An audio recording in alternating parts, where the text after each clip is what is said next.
Tatsuki looking for that damage, finds him on the Diablo. Diablo forced it back out as their health drops low. The Immortal now is at 25%. Back down Yo on the Greymane, gonna be the first to fall. But is it ETC? No, that's Malthael up there. A triple. Leyline used in the back, catching 3 people on top. That followed up by the APOC and the lurking on. Catching 2, but this time on is gonna be the first. Wow, did you see that mosh pit? 4-man mosh pit while on a conveyor belt. That was like a regular sushi. There's the lead, catches him in the mud pit. Time trap does pop. Mosh pit goes out. Ruby's still in trouble. Pops to stay a while and listen, but it's not going to matter. Here comes the Blowboss on the backside, but he's doing it under and then stunned. Oh my goodness! The combo! Getting struck down, ETC getting killed. He becomes dog food for the Greymane. I didn't think they had a chance. I thought it was all over. We said all or nothing, and they got absolutely everything.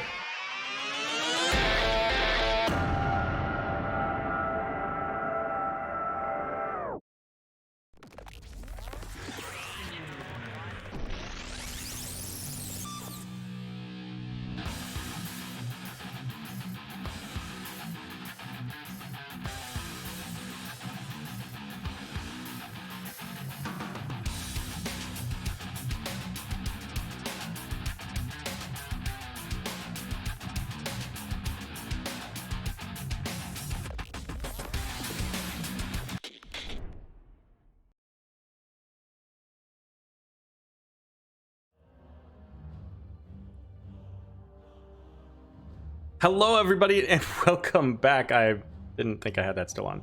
Let me turn that up. Welcome back to the Nexus Gaming Series here, and I'm gonna give you my special guest in just a second. I want to shout out Tatsuki. Thank you so much for bringing everybody over here. I'm not sure what just happened to the Discord cam, but it's coming up in just a second. And then here we go. We got our special guest. It's Alpha. She's not overly active right now, unfortunately, but certainly we're gonna have our little couch here of doggos. Earlier, Alice was on there. Al has been known to stop by, so you know you can stop by and say hello to all of the various pups, and you know maybe Alpha will pay attention a little bit at some point. But we are here tonight. It's the beginning of the Nexus Gaming Series, Season 11. Division D West here between Puns Upon a Time and Private Potato. And I'm familiar with Puns. I'm thinking Private Potato's a newer team. I don't recognize all of the names, so probably gonna be a crazy set of wonderful moments and activities, and I can't wait. She's just not paying. She might have just passed out. She might have passed out. But that's okay. So I do have map bans. Our teams are like, they're already here and ready to go. I freaking love it, you guys. We're all ready to go. Let's take a quick look at map bans. So here's the map pool. Here is the bans. And Tatsuki with the sub. I love you, Tatsuki. Thanks so much. You're really wonderful. Map bans here. Garden of Terror and the Tomb of the Spider Queen were banned out by Puns Upon a Time. Private Potato, they took first pick. So they banned out the Braxis Holdout and Dragonshire, and Battlefield of Eternity is actually going to be our first map, and I need to fix one thing because that logo doesn't have a gray background. The last team had one because they have black in the back in their logo, so I had to add that. So we'll take that off for Puns Upon a Time. They don't need that extra background. But taking a quick look at what the division looks like for Division D West. Here's what you got. So we can see here, total of 12 teams, Puns Upon a Time. We got Private Potato. I'm gonna go ahead and highlight them there for you. But as you can see, most of the teams, they just haven't played yet, right? There's been one D West so far. But this is their opportunity. Either one of these teams could take 3 points, find themselves up at the top. And I'm gonna go ahead and check in with teams, see if they're ready to go early. We can start early if they're ready.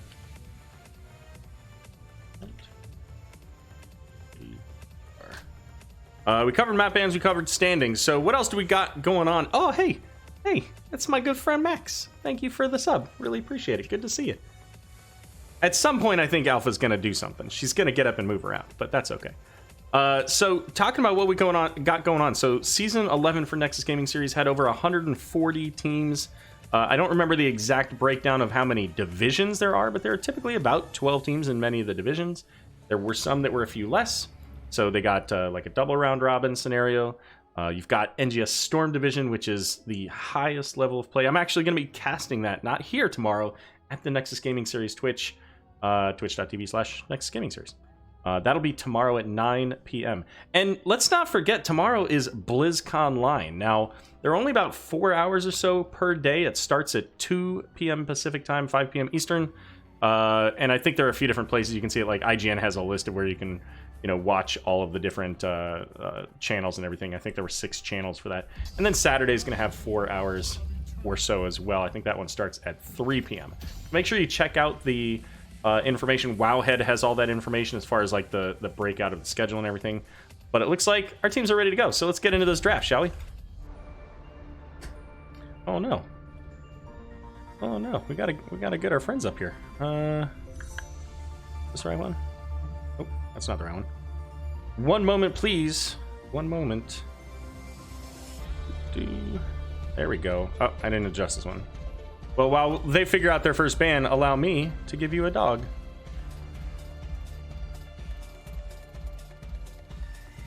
There you go. Vala is going to be the first ban of the night. And again, this is all fresh. So this is a team, unless maybe they know each other from like Heroes Lounge or another event, they have no history. So they don't know necessarily what to expect from these teams.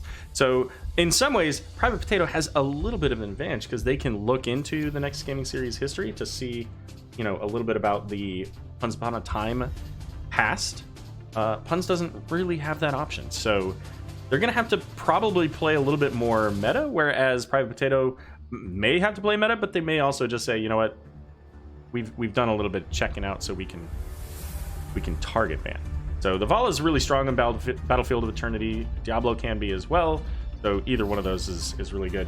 Now Tracer is not often picked up, so that is kind of an interesting ban to pick. So it kind of makes me wonder if we're not going to see some of the more squishy in the backline that don't have a lot of mobility. I mean, it could just be something as simple as, hey, we don't want Tracer up in our Li Ming's grill.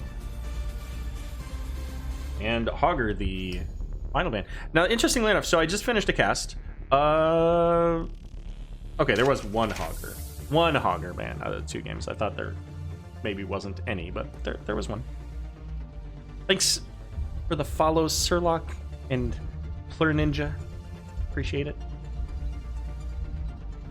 And it's the beginning of the season, so there's weeks and weeks, 9 weeks of regular season ahead. So all kinds of casting to come. We're going to get a first pick Raynor. And helping to establish the beginning of the draft, right? You want to have some kind of race for this map. Typically, you go too deep into the team fight, and by the time you get onto the Immortal, they're already back, even if you got some kills. Coming out from Puns, though, they're going to get their race with a Rhaegar and Raymain, and that's some really strong race. Raymain, possibly the highest base race, I imagine, if you don't take into account things like Exterminator for Raynor. But Li Ming, as mentioned, going to be the pick here for the Private Potato. And let's see. I don't have Dr. Huxtable on my list, so I gotta fix that.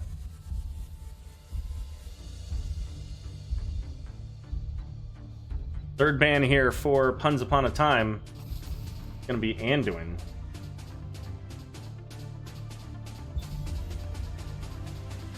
So, all right, you don't want to have a light bomb falling sword or a blessed shield light bomb combination locking down your front line. Also, I mean, that could really stall out the potential for a Bloodlust. There's some other heroes that could potentially do that as well, so I think they're thinking more from the aggressive standpoint.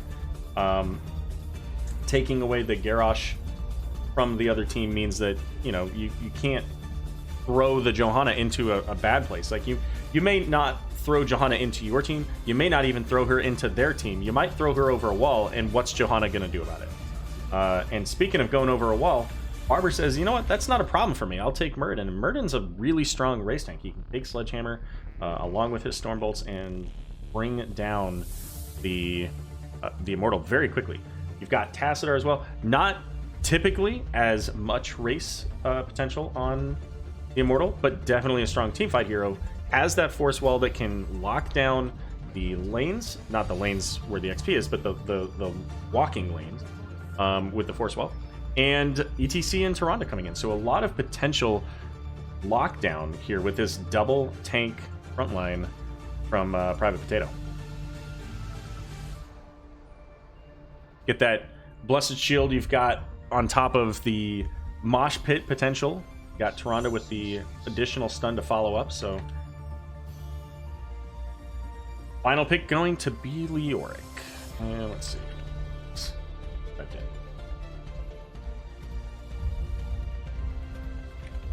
Goodness. The armor nimble break.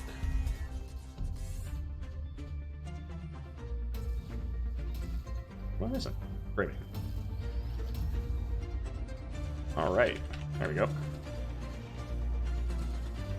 Lulu Rhaegar solo lane. Yeah, it certainly could happen, right? I mean, it's happened in the past. Why not? Let's see. Let's get a prediction started here.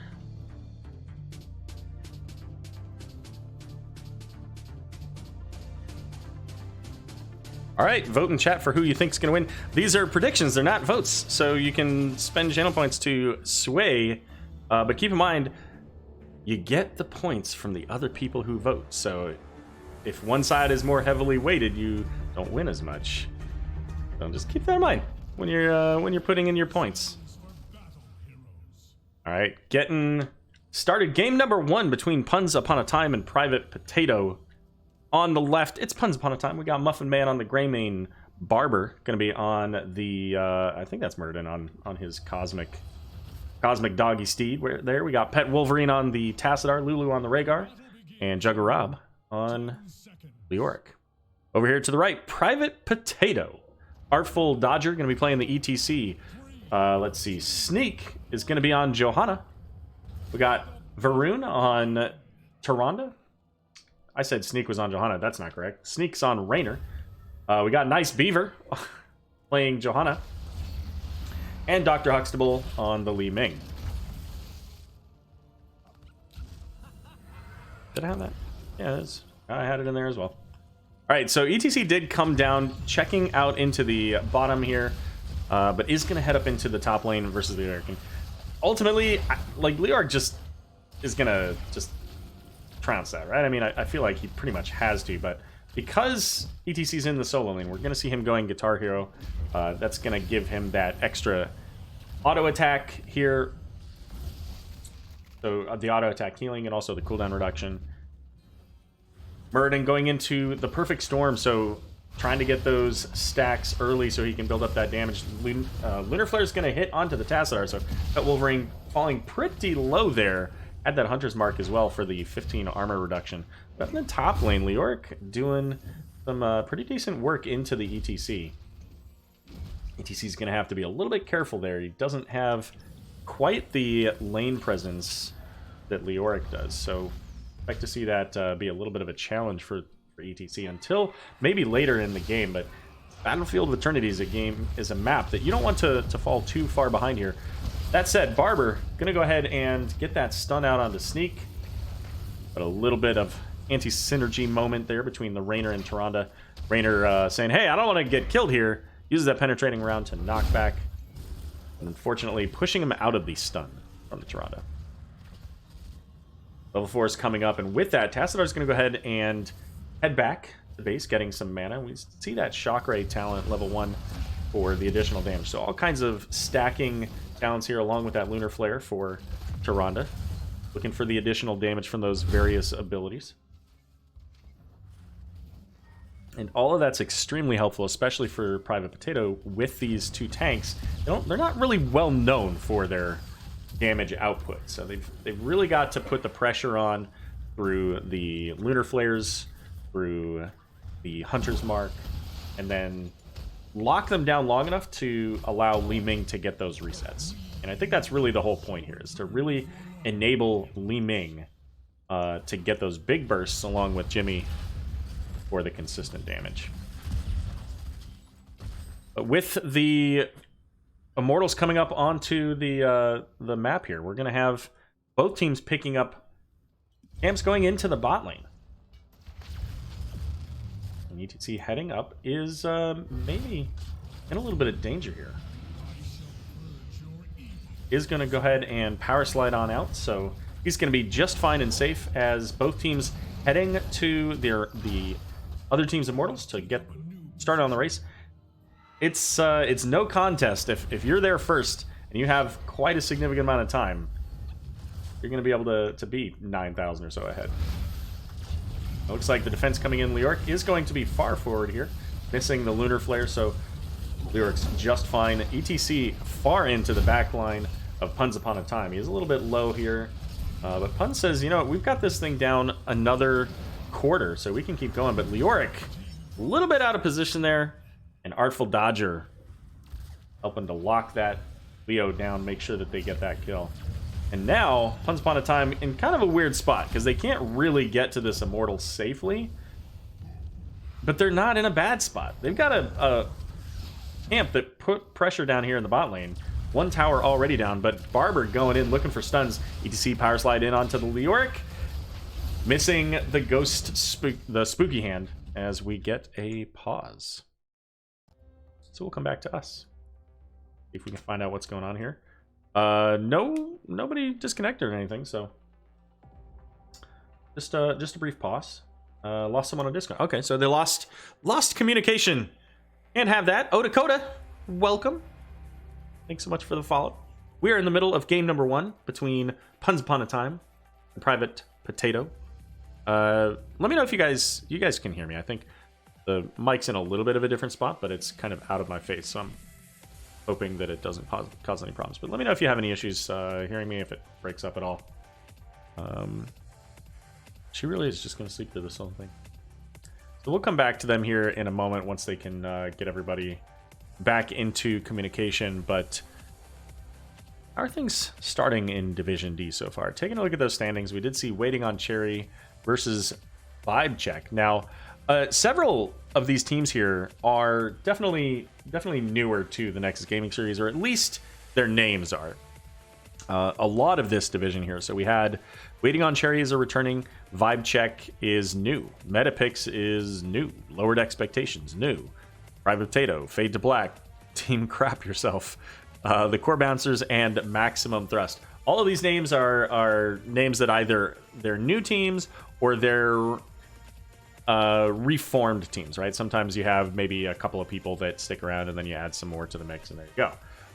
But these are all pretty new teams. So this is an interesting division if you're a returning team like the TRSG Knights, like Puns Upon a Time, Clouded Minds. You know, these are all teams that have been part of Nexus Gaming Series for a fair bit of time. And so they're it changes your strategy a little bit if you don't have the ability to go check out what are these other teams doing? What have they been doing, and who are they? Looks like maybe we're just about ready. Sounds like they've got their player back in their communication, so just waiting on the confirmation from the other team to show that we're all set up and ready to go. And just as a reminder, as we're getting back into this, so currently, Puns Upon a Time has the Immortal down to about 25% roughly, maybe a little bit less, 20%. And it looks like they are going to get this going. But yeah, about 20%. And Private Potato has a long hill to get to any damage on their own Immortal, and they don't have anybody back doing any damage. So they're going to have to send somebody back, which is going to give Puns the opportunity to get back in. But there's that Li Ming orb taking out the Leoric. And once again, having a hero down here means that Puns Upon a Time has a challenging moment ahead of them. But Raynor doesn't have his Inspire, and of course, Inspire gives him that extra damage into the Immortal. Getting stunned certainly isn't going to help him either. Beaver here having to pop the Iron Skin. Artful Dodger also very low on the mana, so this is a great time for Puns to come in. They are a little bit low, but they are going to secure the kill onto ETC and finish off that Immortal. So about half of a shield left to go. And looks like Puns is not complete here. Li Ming got a little... Almost seemed like maybe they DC'd because they just kind of stood there for a moment. I don't think... Maybe Murden hit a stun. I didn't see that, but... We'll see. Level 7's coming up, and the Immortal going into the top lane. Puns, however, coming into the bot lane. As ETC is going to come down and try to defend against his team. And that's probably fine. I mean, ETC's got some good, like, knockbacks and stuns and stuff, so he can at least kind of slow things down.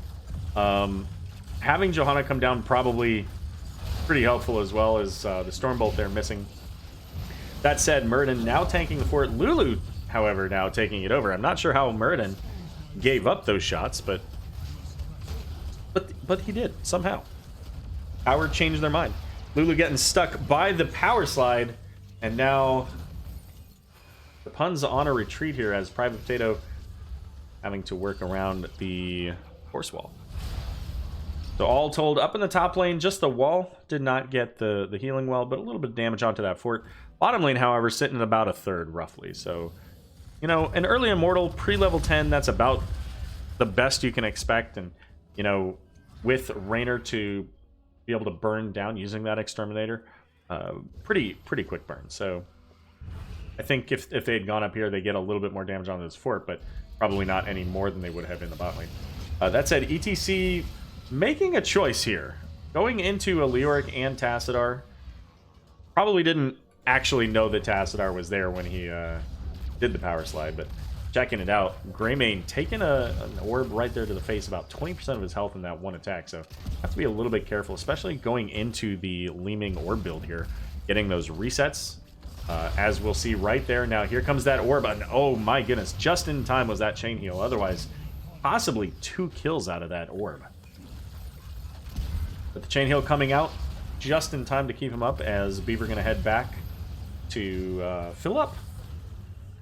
These fights are a drain on the mana, and speaking of the drain on the mana here, ETC sitting about half on his mana bar, but doesn't have a lot of health. And that's not going to help as Jugger getting the drain life out there.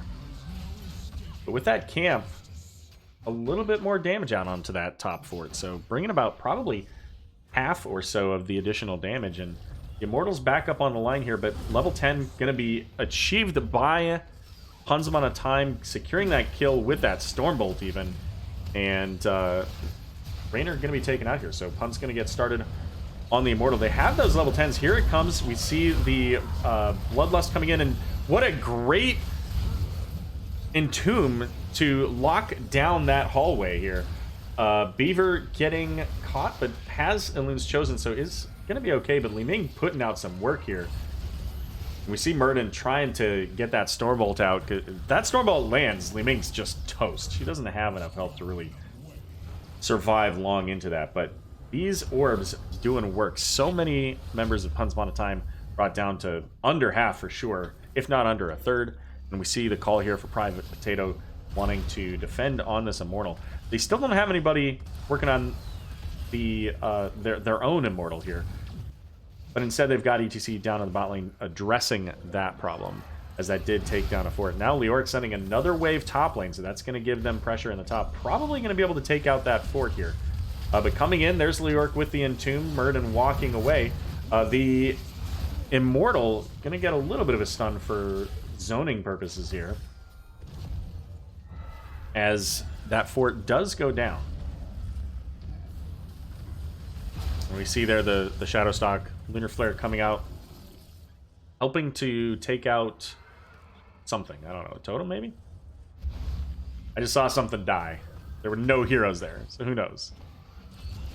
There's Murden, again with that Sledgehammer, able to get pretty significant damage. It's probably about 1,200 or so for one ability. So first of all, it's going to land onto the ETC. Now they do see that Raynor's there, so this is their time to look. ETC's power sliding in. He's almost got the mosh, but got interrupted at the last moment. They're looking for the ETC, but what a great wave of force, pushing so many of Pun's right into the Immortal stun. It's not going to matter. They are going to finish off that Immortal, but that could have been devastating. That wave of force locking down so much of Pun's, allowing the ETC and really the rest of the team, except for maybe Johanna.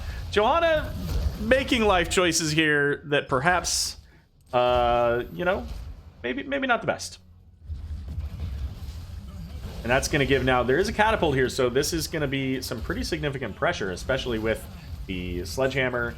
Got Greymane. The siege pressure in this bot lane is pretty huge. On top of that, you've got a top lane Immortal with a pretty much half shield by the time it got here. Raynor the only one really able to do any significant damage to it. And we still just have this one lonely catapult down here, but first bullet going out. Not quite able to hit that shock ray, and the Eternal... Sorry, not the Eternal, the Force Wall. Not quite where they wanted it for that Johanna. But now 13 is up. They've got another minion wave, so if they can get this up toward the keep, they can keep that going. Now, Barber, very low here, does use the Dwarf Toss to get out. I don't know that he makes it out of this one, though. The Blessed Shield coming down. We see the Avatar, but just not quite landing the Li Ming. And even the missiles there just barely missing the backside there of Muradin. Just in time was that Dwarf Toss. And ETC kind of looking to come down maybe, but seems to instead want to get this camp. Now, I was going to say, it's going to surprise me if Lurik doesn't come into this, because he had to have the general idea that he was coming down. He's going to pull back now. And that just makes sense. I mean, ETC, again, doesn't have that siege potential like some of the other heroes here, so he's really got to deal with that. Instead, gonna head up into the lane to try to see if he can't stall out the pressure in the top lane. This siege camp eventually does take out this top keep, so really needs to try to stall that out. Johanna coming up. Again, not a lot of siege pressure here, so Lurik able to go ahead and just walk away. In the meantime, the rest of the team is going to get to work on the Shaman camp, and it looks like Pun's Upon a Time is going to come in on this. Maybe just a little bit too late to get the camp, but it's not going to really matter as they absolutely obliterate the Raynor. Mosh Pit's going to come out, does hit onto 2, and Greymane taking all of the Li Ming damage here. Is it enough? Not quite. ETC is actually going to fall. Johanna following right behind, and check it out, Greymane over here with just a little over 200 health. And that quite literally the difference between the level 13 and level 15 between these two teams. If the teams are on even levels at that point, that fight turns 100% the other direction, as two heroes caught in that mosh pit would have been absolutely just gone from the camp, or from the map. That's going to give Puns the opportunity to start work on their Immortal, and with everybody from Private Potato up, they're kind of looking at this here. And this is kind of, again, this is another one of those rough moments here, because now Private Potato has the bot lane pressure coming in that will eventually take a keep. So they've got to find the right fight here. They can't afford to be as patient as Once Upon a Time can. And there's Merlin coming in, looking for the stun. Is going to get the stun out onto ETC, but no follow-up. But there's a 3-man Entomb, as I think that's Tyrande? Yep, absolutely gone. And another stun coming out onto Raynor as a quad kill so far. All from Leoric, no less. Just swinging his mace around, slapping people upside the head. And Li Ming doing everything she possibly can to throw out poke damage and just try to defend this. But with a couple of catapults pressuring here, we're going to see the Puns heading into the bot lane. At the very least, they figure, hey, you know what, that Immortal, it'll take down that keep. If we can get some pressure onto this core, let's do that now. ETC is coming up, though, along with Johanna and Raynor immediately behind. And there's a big burst of damage going out onto Barber. There's a mosh pit once again, and they're not getting the kill out onto Juggerab, which they could have. So it's a 2-for-1 trade in the opposite direction. I think if they focus on the Leoric first there, they probably get that kill. They convert it to another kill. They still have a catapult doing damage to their core, and that Immortal's not far away. Muradin going to get the Stormbolt out there, and they somehow get another kill out onto the Raynor here. But Li Ming's not done. She says, hey, I can still get kills. Throws out another shot at Rhaegar, but doesn't have any mana. Having to pull back. 36% left on the core as the core is regenerating its shields here. Not a lot. And again, Muradin puts so much damage out there. Already the shields are gone, but he's going to fall here in just a moment, right? There it goes. 2%, 1%, and that's game. Puns Upon a Time taking game number 1 on Battlefield of Eternity in this best of 3 series.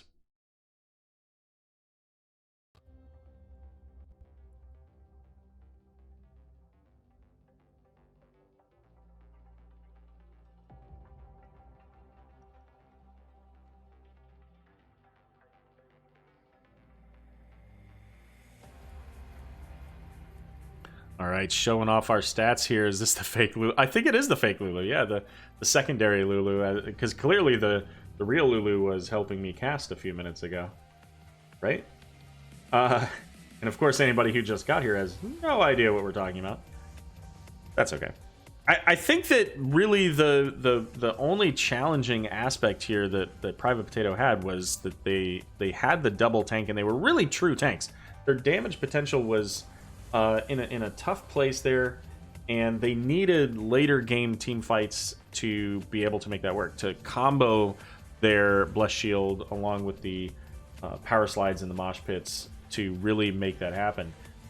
Li Ming did a ton of work with the damage, but I mean, it's hard to do that into a team that basically is just gonna, you know, pop the freight train noise and run right into your face.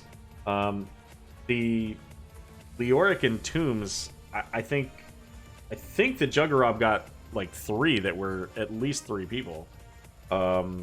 So it's hard to get out of that, right? Leoric can just make himself unstoppable, so you can't walk, you know, past him or around him. Muradin has a nice easy target. Greymane throwing stuff in there. Passadar has a laser he can beam right through there. So it was a really tough place for Private Potato to be in there.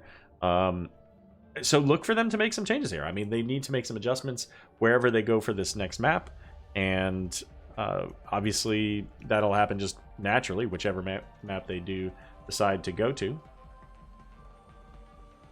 But we'll see. I think if they had a little bit of a bruisier front line with, instead of the ETC, you know, maybe even something like a Malthael, because Malthael could get out of the Leoric and Tomb, or possibly a Sonya. But really, the real challenge here is they didn't have a great way to deal with the Bloodlust. They didn't have a way to say, "No, hold up, we need you to stop." So maybe a Stukov could have been picked there. Yeah, they didn't have that. Actually, they might have picked Tyrande earlier. I don't remember when they picked Tyrande. No, it was Johanna, Li Ming, Raynor. So yeah, no, that was, so Stukov could have worked really well. That would have given them the pushback. I think that's probably my best option. Brightwing could have worked for something like that. You know, the Tyrande is all about, you know, kind of in that circumstance, what can you do to the enemy team? But when they pop Bloodlust, the enemy team's coming into you. So you gotta watch for that. So we'll see how this goes. This is a little bit of a different map. We're actually going to Volskaya Foundry now. So point control map. This is a map where maybe the type of comp that they just played could actually work a little bit better, right? Because the Li Ming can bomb from a mile away. Raynor he's got longer range auto attacks. And then you've got your kind of sustaining tanks, and you don't necessarily have to have both of them on the point that whole time. You can kind of rotate them back and forth a little bit if you need to, so that you can stay on that point a little bit longer. So maybe they do go into something a little bit beefier in the front line, like they had with that ETC Johanna, and then have those really high damage output backliners to convert.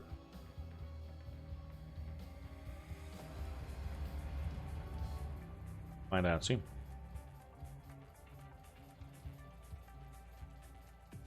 All right.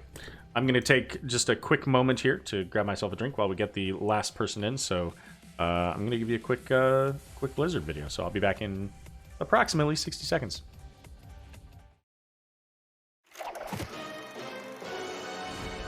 You shall pay for this treachery. Come and take your punishment. It's boom time! Pedal to the metal. Let's get this party started.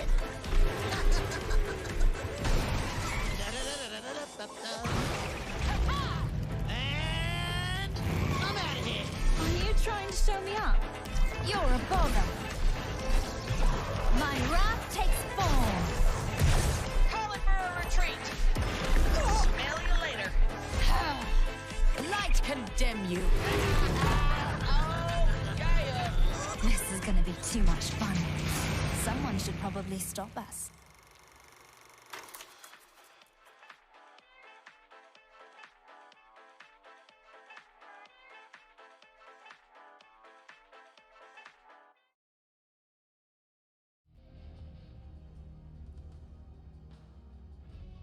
All right, and we're back, and it looks like our 10th player has made it back to the game. So we're going to be getting started onto game number 2 here in just a moment. Letting the teams know that I am all set and ready to go. Battlefield of Eternity, Once Upon a Time up 1-0 so far in this best of 3 set, and we've seen a lot of 2-1 sets in NGS so far this season. I mean, obviously, you know, some sets are always going to go that way, but we just saw that Division C East was almost entirely 2-1s. We just cast the first 2-0 that division had. So far, there's only one 2-1 in Division D West because there's only one match played.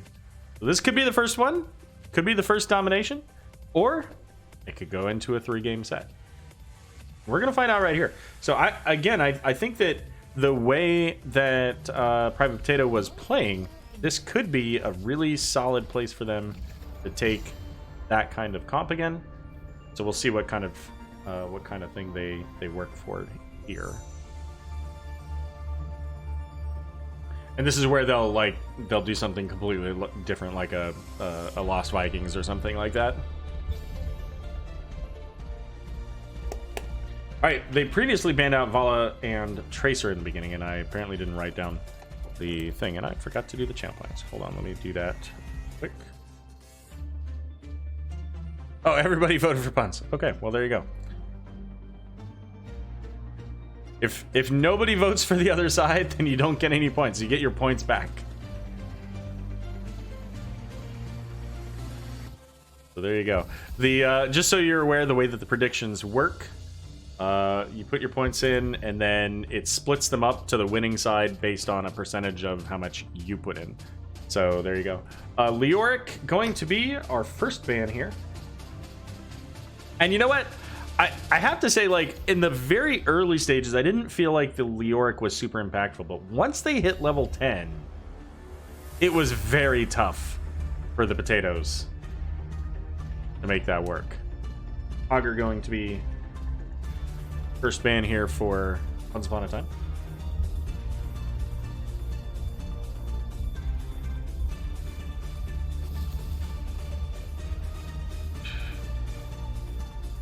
Asmodan also going to be banned out here.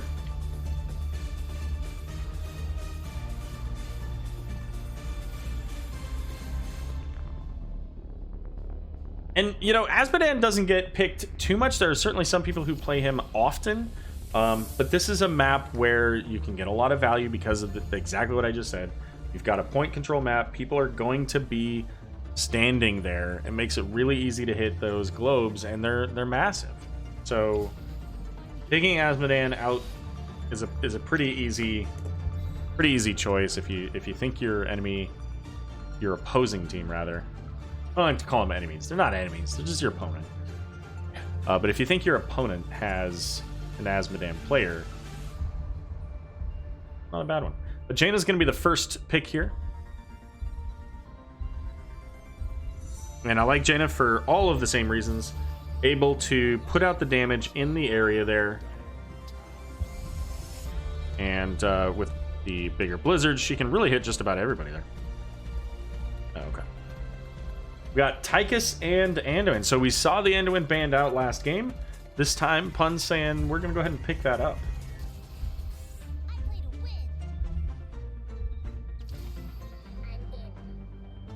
All right, so Kira, a hero that kind of fell off for a while when the Gladiator medallions were in the game. And a pretty different style of hero rather, for Dr. Huxtable, as they were playing the Li Ming last game. So we'll see how that correlates here for them. Of course, D.Va. So D.Va has that mech explosion that can help them to secure these points, these control points. If they can get the timer to overtime, D.Va can just say, you know what, we're gonna go ahead and step away for just a moment and see how that goes. Mei going to be banned out here along with Tyrande. And Mei's a really strong hero on this map with her blizzards, with her... she can really shut down a lot of activity trying to come into these control points. So I think that that's a good ban. Going back into the Muradin, and Chromie making it through the draft here. I don't know about you guys, but I really... I don't even see number 5 on the pick here. I already really like the draft coming out from Puns. I'm gonna need to see more about where this is connecting with the tank and the healer to feel a little bit more comfortable. You've got Kira who wants to go in, D.Va can go in, ETC is going to be able to go in, and then they've got Deckard and Jane in the backline. So this could work. They've got, ETC is a little bit squishier in the point. He can heal himself and he gets that armor, but he's not the most sturdy option for sitting there, especially going into Chromie poke, and Tychus, of course, has his minigun. So could be a little bit of a challenge there for Beaver to make that work, but has the Deckard to keep throwing potions out there, so we'll see how that goes. And I was kind of expecting the Blaze. I was thinking the Blaze would be a really good one here.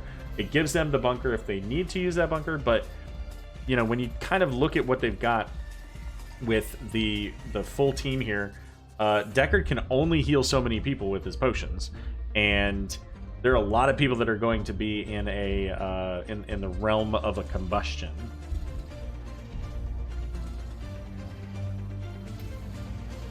On top of that, slowing sands gives you the opportunity to jet propulsion on several people. The time loop, if you go into temporal loop, you could use that as well. I think I'm still kind of leaning towards the Puns on this one, but definitely with those pickups with the Deckard and the ETC combo to set up those Wombos, sleep mosh pit kind of thing, which is kind of a weird combination if you think about it. Hold on, I need you to take a nap, and then dance. All right, let's get into game number 2 between Puns Upon a Time and Private Potato. On the left, currently up 1-0 in this best of 3 set. We've got Puns Upon a Time, Pet Wolverine going to be playing the Chromie. We got Juggerob on the Blaze. We got Muffin Man playing Tychus. And Lulu going to be on the Anduin. Finally, Barber there on the Muradin. And for Private Potato, we got Dr. Huxtable on the Kira. We got Nice Beaver playing ETC. Sneak on the Jaina. Garoon going to be on that Deckard. And Artful Dodger going to be playing that D.Va. Alright, so checking out our talents here. So we have the Lingering Chill for Jaina. So increasing that slow from 4 to 6 seconds. That's going to be pretty helpful for the ETC. It's going to be able to help him to land those power slides, but also for Kira. It makes it a little bit easier for her to land her abilities as well. And they're not short cooldowns for that. A little bit of a power slide there for some damage in onto the front line. The 2 tanks there is Jaina trying to get her stack. She's got 15,000 to go before she can get to that ice block. And of course, D.Va, not really all that worried. She's got her propulsion to be able to, her thrusters, I think it's called, to be able to get out of danger as long as she's not perma-CC'd. We're going to see Chromie using the time trap there, presumably primarily for vision, right? She's going to make sure that they don't come from above. Speaking of from above, Murden clearly sharking around, is going to get a stun out onto the Beaver. And just working on those stacks. The Perfect Storm stacks here. 5 additional damage each time he hits an enemy hero. That said, Juggerab in a bit of a bad place here. Sneak trying to get as much damage out there as possible on the Jaina. But early Jaina, just by herself, long cooldowns, can't really get that kill pressure to happen. But still enough to force that Blaze to use the Pyromania and push him back. Speaking of Pyromania, Blaze going into the new habits will have that unstoppable at level, not at level, but once he has, I believe it's 15 globes. Yep, 15 globes. And of course the cooldown reduction. Like I think that's the thing about new habits that people don't really catch often is that it also gives the cooldown reduction, which is, I mean, huge. It's not just an unstoppable, but being able to use that 40 armor on a more regular basis is fantastic, especially if you go into Meltdown. He didn't, instead going into the oil dispersal. But if you go into Meltdown, in addition to that, you get the reduce enemy damage, and very difficult to do anything if you're doing less damage against a target that also has 40 armor. Risky betting against your captain, Hector. There you go. Well, Beaver going in is going to get caught by the root here. And that is going to be it for ETC, as Murden picking up the bio emitter and jumping over that wall to gather that soak. The protector, the control point here, coming up soon. Now, I didn't see the breakdown of the the votes, but you know, I mean, as far as Ektar is concerned, I don't. If he's the only person who votes and uses 10 channel points and wins, then it's absolutely crazy. You can get, yeah, exactly. There you go. In 30 seconds, you'll hear all that. So sometimes it's okay to bet against the house when the odds are crazy like that. All right, level 6 to 5. We got 7 coming up in just a moment here. Stun going out on Akira. Double stun as Jet Propulsion going to land. ETC is going to get the power slide as the revolving sweep coming in. Dr. Huxtable trying to get away. Tychus, however, doing work as the bio emitter going to come out for the puns. Dr. Huxtable once again caught by the stun, and this time not going to make it out. Tychus going to finish the job. Sneak very slow there. But the rest of Private Potato going to make it out, as the channel now going to begin for Puns Upon a Time. Private Potato 77%, but the channel's going to stop because they didn't stay. And that's going to give Private Potato the opportunity now to work on getting level 7 and coming on in. They can get those talents, make this an even fight. They have plenty of time. They don't have to do it right away. It doesn't look like they're gonna bother waiting for that, though. They're gonna go ahead and come on in. The oil's gonna slow everybody down. ETC's gonna look into the back along with Diva. Diva does have her mech explosion. Pet Wolverine very low, is having to run away on the Chromie. Might not make it. The pull coming out, and it's just not quite enough, as Chromie gonna be the first to fall. Diva pushing back the front line of Puns Upon a Time, and now Private Potato going to be able to pick up the channel. They may actually just be able to get themselves a protector with that.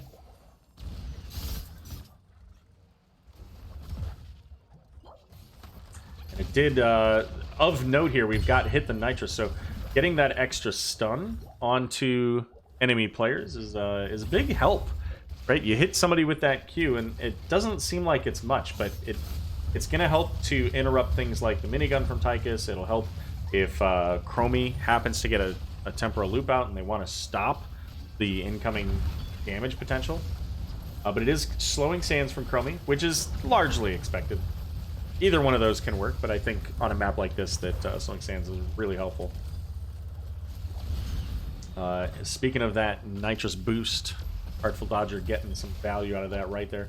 But the Protector with 30 seconds left doesn't have really any health left on it. And so they were only able to get really that wall and the towers. They need to be a little bit cautious here, as Murden coming in from above. This is an uneven fight. Jet Propulsion just missing, though. And that is pretty lucky for Private Potato. I think if that jet propulsion hits, that they have a tough time. So level 10's coming up for Puns Upon a Time in just a moment. Of course, they already have Chromie's ultimate. But up down in the bot lane, we've got Juggerab doing some good work, you know, getting that XP, helping the team to get to that level 10. Magic says, at least this way I get a point when I win again. There you go. Exactly. Exactly. Biotic Emitter being picked up once again by Puns Upon a Time. So they do have the item advantage. I think. I'm just checking to make sure nobody's got any turrets out here. It doesn't look like it. Not at the moment. Although Private Potato does have their camp available, so they could pick up their fortification prior to the objective coming up soon. ETC in a bit of a bad place here. Does use that face melt just to push back the Murder and make sure that he can't get that Stormbolt out there, and in fact a moment later juking said Stormbolt. The structure war, so to speak, slightly in favor here of Private Potato. Although about a full level behind. Let's actually keep an eye on both sides of this here, just in case anybody wants to cross the divide and make themselves a kill attempt. But it doesn't look like that's going to be the case. Instead, both teams just picking up their turrets themselves and moving on. We see a little bit of a back and forth, maybe some communication, trying to figure out where do they want to go here, because this is the downside of Volskaya Foundry. You have this downtime where there's really not much to do, and you see Puns heading over to pick up their camp because they can, and that's it. That's all there is to do. The rest is just gather, soak, and wait, or look for a fight opportunity. And right now the advantage goes over to Puns because they have that biotic emitter, but it would be really helpful if Private Potato can get a fight where they're able to force that biotic emitter out, preferably before 13s and before the objective. Now ETC is in the mid lane here. We see Juggerab on the Blaze down in the bot lane, and it is that bunker as mentioned. I think that bunker primarily is there for the mech explosion. Certainly, you know, the other abilities it's going to be helpful for, but I think that the point is, you want to drop a mech, that's fine, we'll drop bunker, get everybody into it, and there you go.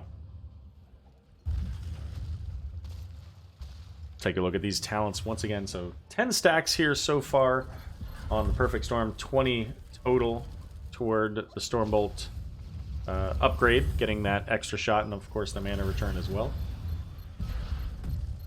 And Puns Upon a Time coming on to the point. Now it's fully loaded with potions, or at least it was just a moment ago. Not any longer. Burden maybe looking to try to get a stun out onto the ETC. Does drop the bio emitter. ETC going into the backline has a great mosh pit. The sleep coming out as well.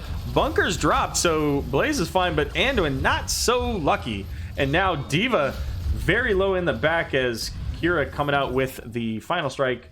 Did not get the kill, but Diva is going to fall. But they're going to get the second protector of the game, and all it cost him was the Diva. So 1 for 1, but the protector going over to the red team again. They do have 2 heroes in here, so they can do a pretty significant amount of damage with this. But keep in mind, Tychus is out there too. Muffin has to be a little bit careful because doesn't have any health. So the protector is going to push forward. And Tychus really did his job, got the percent damage from the minigun out onto the protector, and overall it looks like most of the fort's going to fall. And there's that final strike that they were looking for a moment ago. They did get the kill onto Chromie this time, and the first fort of the game going over to Private Potato. And if I'm Private Potato right now, I'm looking at this healing camp, and it looks like that's exactly what Nice Beaver wants to do as well. Be their first opportunity of the game to have it for themselves. Chromie sitting in the graveyard. That's should be a pretty easy, safe pickup for them. As Puns Upon a Time going to head down to pick up their siege camp. Now it'll be interesting to see if they pick up both of the turrets, or even if they look for it. There's Chromie with that vision there. from her level 1 trait. Barber was looking for the Deckard. Deckard an old man, but he's got some reflexes. Says, not today, cowboy. Huh? Get it, cowboy? Come on. Would have been better if I said it about ETC, but that'll be another time. Juggerab in danger, does have bunker, so can use that. Keep in mind, of course, bunker giving you the 25 armor as well. Gonna use the jet propulsion. There's the bunker. Doesn't have a lot of time, though. Has to get out of that quickly, and there's the final strike, and that's it. That is it. Kira lining up these final strikes, so that's 2 out of 3 that have gotten kills now. Muradin a little bit far forward, doesn't have the dwarf toss, but unfortunately, Dr. Huxtable, I think that's the second revolving sweep I've seen that kind of went off cue, not quite where they wanted it to go. So hopefully they can line that up just a little bit better, and that'll convert to kills if they can get those revolving sweeps at the right place. Kira's already doing a lot of work into this, so adding another 5% on the coordination will absolutely be devastating for Puns Upon a Time here. Now, that said, ETC getting caught here in the middle, has the power slide, but just not enough to get away from the rest of the Puns here. And now, we're seeing the rotation. Muradin looking, does have the revolving sweep coming in, and I'm not sure that was the time that Huxtable wanted to come in. Jaina does throw out the Ring of Frost, but not going to land on anybody. Deckard coming in, trying to help as well, and there's Tychus using the Odin, so I expect we're going to see them continue on as Jaina getting caught by both of the tanks, the Stormbolt coming back to take Jaina out. So Kira and Jaina there, Muradin getting the double kill. And that's going to give now the Puns their first fort as Control Point C coming up here in just a few moments. And this is where you really want that bottom lane to be pressured. Speaking of pressure, though, jet propulsion coming out from Juggerab is going to force the 2 heroes, at least, that are here to push themselves back with basically no health left on mid-fort. But the wall completely gone in the bottom lane. Really good pressure here from Puns Upon a Time. Now picking up this objective. If this might even be their first channel at all. I don't remember. I can't remember if they actually got... They did get a little channel on that first one. Never mind. But in any case, if they can pick up this objective, then they can push it right into that keep, almost certainly take the keep, and potentially get games. So this is really important for Private Potato to make sure they pick it up. And so far, they've had 2 out of 2, right? 100%. And with the time, Puns, they're just going to go ahead and pick up all of the camps that they can here. Diva, just a little bit of a pause button there, and the mech explosion a little bit far away to provide any significant value. Pun's going to go ahead and walk away with that, so that's a huge resource now that Private Potato doesn't have for this objective, and that could cost them their ability to get this objective. Bio-emitter is available for Deckard here as Kira looking at the Anduin. ETC gets the power slide, and Anduin is going to fall, but Deckard goes down as well. This time the root landing onto Tychus with the minigun going here is going to bring down some damage onto this backline, but doesn't matter. The biotic emitter now dropped in favor of our red team, Private Potato here. And ETC gets the mosh pit, is going to take out the blaze, and that's going to secure red team once again, the protector, as they're going to start working toward this bottom lane fort. And these death timers are much, much longer. So they should be able to get this fort. The protector does a truckload of damage at this point. But so does a Muradin jumping in onto a Jaina. So Jaina's gone. There's just not much that can be done about that. Unfortunately, she's toast. Kira's gonna come in. Didn't quite land that one on the Chromie, so Chromie's just fine. That said, Ektar, you'll be happy to know that mid-fort has fallen. The protector coming in here. Maybe looking to get some additional damage out onto this wall. as this is where the next protector would be coming. And these protectors have been coming relatively quickly. I mean, we're almost done with our third protector. Nobody's level 20 just quite at this point. Now, D.Va and ETC are both in the protector, so they should, in general, be safe. There's the thrusters. Now, Deckard does get the stay a while, but he misses the Tychus, so Tychus just shredding him with the minigun there. The stun going out onto D.Va, but Deckard is actually going to fall there. Oh, what a great jet propulsion. Dr. Huxtable not quite able to use that grappling hook to get away. Barber with a stun as well, and that's going to be a kill onto Kira. A double kill for Puns Upon a Time as Odin being popped. You see the call now.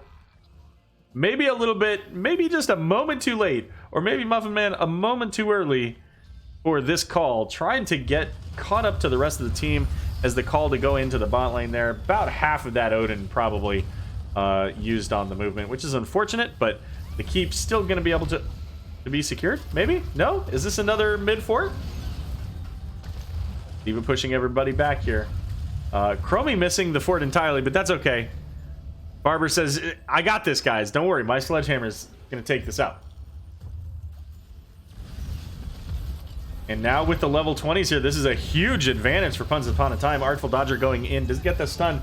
And the mosh pit coming out might be... yeah. Might be enough to kill that ETC. Unfortunately, the mech explosion not quite enough to help secure that. But level 20 is coming up here shortly for Private Potato. And they've got catapult pressure. They've got the siege camp in the top lane. So a little bit of damage is going to go out here. This is probably their best path to victory, is through top lane at this point. If they can take a solid team fight, and they're level 20s now. So with the sustain of the Storm Shield from ETC, depending on what Deckard takes, it could give them a lot. Now, Artful Dodger did get scouted by the Chromie with that level 1. It is going to be Bottomless Flask. So even if Deckard dies, as long as he gets his potions out there,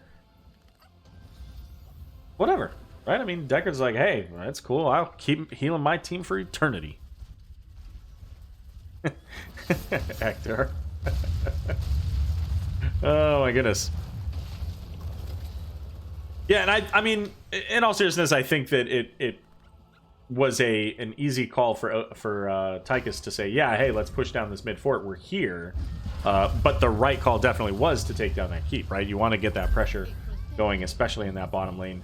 And even though it's not the lane like your protector's close to, it's probably still the best lane to put that into, because the next two protectors are mid and top. So having that pressure away from the lane where you're going to be fighting is great. Let's put these talents away. You guys all know what that stuff shows. I do want to point out here, though, for Kira, this is a little bit of a different activatable for level 20, rather, or different storm talent. So the grappling hook cooldown being reset. So really looking for that different charge here. But a big jet propulsion into the back, revolving sweep coming out. Nice Beaver getting very low on the ETC. And stun going out onto Kira. She's going to get taken out as well.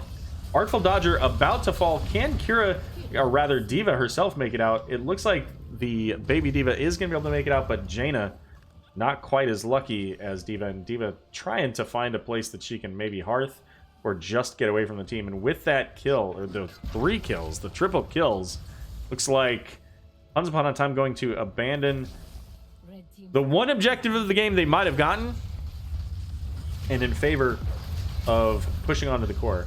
Great jet propulsion looking for the D.Va, but they're not putting the damage into D.Va. They're putting the damage into the core. They've got the turret, 40% on the core, and it looks like it's going to be game number 2, going over to Puns Upon a Time.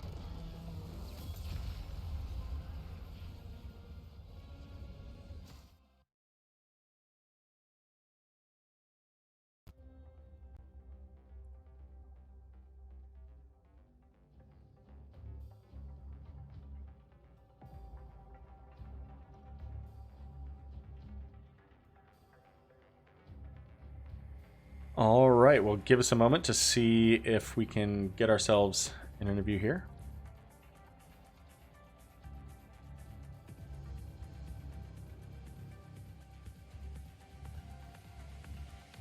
She is still asleep, Emma.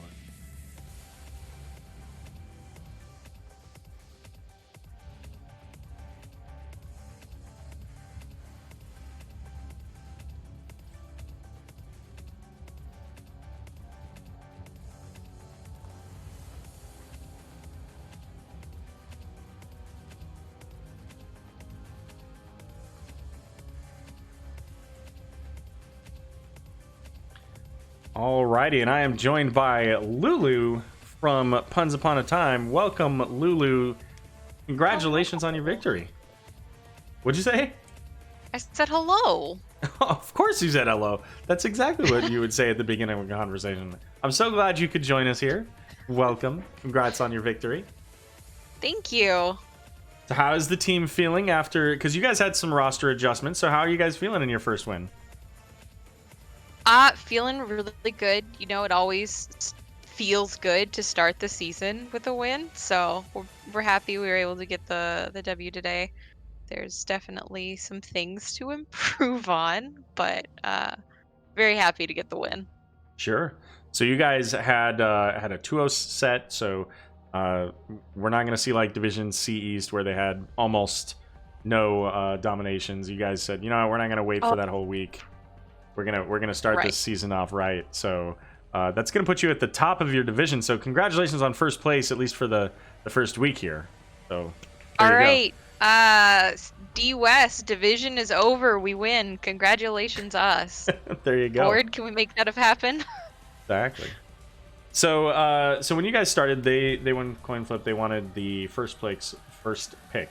So you went into Battlefield of Eternity. So this draft kind of evolved and adjusted in ways I didn't quite expect to see. So how did you guys adapt your strategy to what you saw, and what were you kind of thinking about as far as the threats that their team posed to you, and how you address that?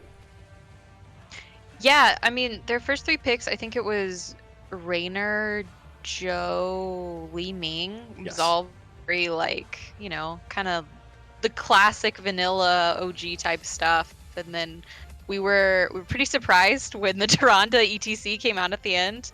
It got a little spicier, but, you know, Tyrande with her mark on that map, and she was very good with her stuns. I walked into a lot of them. But yeah, I mean, we had an idea of what we wanted to do, and we were still pretty much able to get what we wanted there, so it worked out. Sure. And you could tell in both games you guys had maybe not in all cases, but you definitely had a patient game. You had an early lead in Battlefield of Eternity, being able to take both of those 2 forts, and then eventually convert that later and later into the game. So how does that work out for your team? There's definitely one individual that I recall was maybe a little bit more aggressive, but it worked out really, really well in game number 1, and also sometimes in game number 2, that set up some fantastic plays. So how much of that is like the team as a whole doing things as a group, and how much of that is you guys kind of looking for opportunities individual and then trying to capitalize by following up? Yeah, I mean, especially in the second game where we knew they had the Wombo, we were trying very hard to be patient and not just throw all of our faces at them to get ulted into oblivion, even though that still happened once. But yeah, I mean, you know, we've been playing together for a bit, so we're kind of, you know, gelling better, and just worked out. So were you guys like looking for those entomb opportunities that converted into like 3-man, you know, everybody stuck moment? Or well, I mean, I don't know if I heard him call out entomb much before he hit it. It was just suddenly like, oh look, they're all stacked up in the entomb. That's a good thing. And I specifically want to call that out because, of course, you mentioned about game number 2 not throwing your face at them, but really in game number 1 that was the whole point. Yeah, I mean, bloodlust. I'm a chompy wolf, and team wants to chomp too. Leoric got a quad kill in game 1. That was pretty neat. That did happen. That did, and I called that out. I want you to know. I specifically called Leoric out for that. Good. Just swinging the mace, smacking people upside the head in that entomb. So you know, this is a team that is, you know, newer to NGS. Did you do any like pre-game scouting? Have you played against these in other like areas or anything like that? Have you seen any of them before? What No, was your prep like? actually, Artful Dodger, he had said like, day one in Div D chat, you know, hey, this is our first HOTS tournament, and so they're all brand new, and I hope they had fun because we had fun. They were scary. There was so much damage they were putting out, especially the Li Ming in the first game, and then the game 2 Wombo, like I said, like so. Yeah, I hope they have a good time their first season here. I mentioned a couple of times Dr. Huxtable was the Li Ming in game 1 and Kira in game 2, and did a lot of work. And there were a couple of times where I think like if things were just a step to the left, the entire fight goes the opposite direction, and suddenly you guys are having a bad day. So I think that for sure. Yeah, a couple of minor adjustments, and these guys are going to find themselves in a really competitive place within the division. So welcome. Private Potato, if you watch this back later, or if you're watching this now, welcome to NGS. Keep pushing forward because you had a pretty good showing today, and just a little bit of some mechanics, and you're going to be in great shape. But right now, it's Puns Upon a Time who take the 2-0 victory. What can we expect from the Puns going forward for this season? Puns, Arrow. Fair enough. I had a particularly bad one because I didn't even get it on the right target in the middle of game number 2. I mentioned something about Cowboy, and of course I was talking to Murden as opposed to ETC, who I should have been talking to, but yeah. And it occurs to me that ETC kind of like they could adjust his one skin to be kind of Cowboy like. Just saying. Blizzard, That's get true. on that. That's true. He could be the cowboy. He could be. Well, he's a cow man, Arrow. Show him some respect. All right. Lulu, what was your favorite moment out of the 2 games that you played tonight? Ooh, probably in game 1, we went to their camp and ended up walking into a mosh pit, and I was just terrified because I also walked into the mosh pit. I had no way to like help anybody. I was Rhaegar, right? So I was trying to like get ready to hit Bloodlust. Once we were out, I walked into the mosh also, and then just as soon as it ended, I was just spamming the R button, and we ended up not dying a horrible death. So that was pretty exciting. It was super close. Li Ming had a couple of orbs. Like she was just machine gunning orbs into your face. But because you guys had the 2-level lead, I honestly think that's what saved you at that point. You were 15-13 in that. Yeah, you just couldn't and quite like get it. Muffin Man, he's going, I'm dead. Like I'm gonna die. But we saved him. Good deal. All right, well, let's go ahead and wrap up. Any shout-outs? Shout out to you for casting, Arrow. And shout out to my team. It's gonna be a fun season and it's a good start today. And also shout out to Private Potato. Fun bunch, and hope they have a good fun season. Awesome. Well, thanks so much for joining me here tonight. Glad that we could get you a cast here in the first week. And I think, if I remember correctly, Bankai is casting you next week. Yeah, we got Bankai next week. It's super All right. exciting. All of the regen casters just reaching out to pick up your game. So there you go. Well, I'm the captain of every team. I've got a foothold in Regen too. Is that meme from 4 seasons ago still work? Yes, something like that. Yeah. Oh, captain, not my captain. Yeah. All right. Well, you kicked me off the team. Kicked me from the party. It's fine. Yeah, yeah. By the way, if you're hanging out in the NGS chat, !Lulu, and don't worry, nobody will know it was you. That's so rude. Just give it a shot sometime. Just if you happen to be hanging out. Yeah, just try it out. Try it out. Lulu. There you go. It's an Arrow special. Yeah. All right. Well, thank you very much for joining me. Have a wonderful night, and good luck with the rest of your season. Yeah, thanks so much, Arrow. Have a good night. You too. All right, so that's it for tonight. However, if you are looking for some more Nexus Gaming Series and Heroes of the Storm action, tomorrow night I'll be casting Storm Division, which my Nightbot apparently has been talking about all night because I forgot to change it. But yeah, Storm Division NGS tomorrow. Top tier play from the top division of Nexus Gaming Series, and it's going to be at twitch.tv/Nexus Gaming Series, which is not here, but you'll see it on the end. Like I said, I think I have it in my exit. And that'll be at 9 p.m. It's going to be between, let's see, it's Anti-Clown Association and TF Zugrugs. Don't forget also BlizzCon Line tomorrow. Starts at 5 p.m. Eastern, 2 p.m. Pacific. You can do a Google search for it if you don't know where to watch it, but check that out. It's going to be about 4 hours. So once you're done watching BlizzCon Line, you can come watch some more Heroes of the Storm. But thanks everybody for joining me tonight. I'm going to see who I can find to rate us over to, and appreciate you stopping by. Have a great day.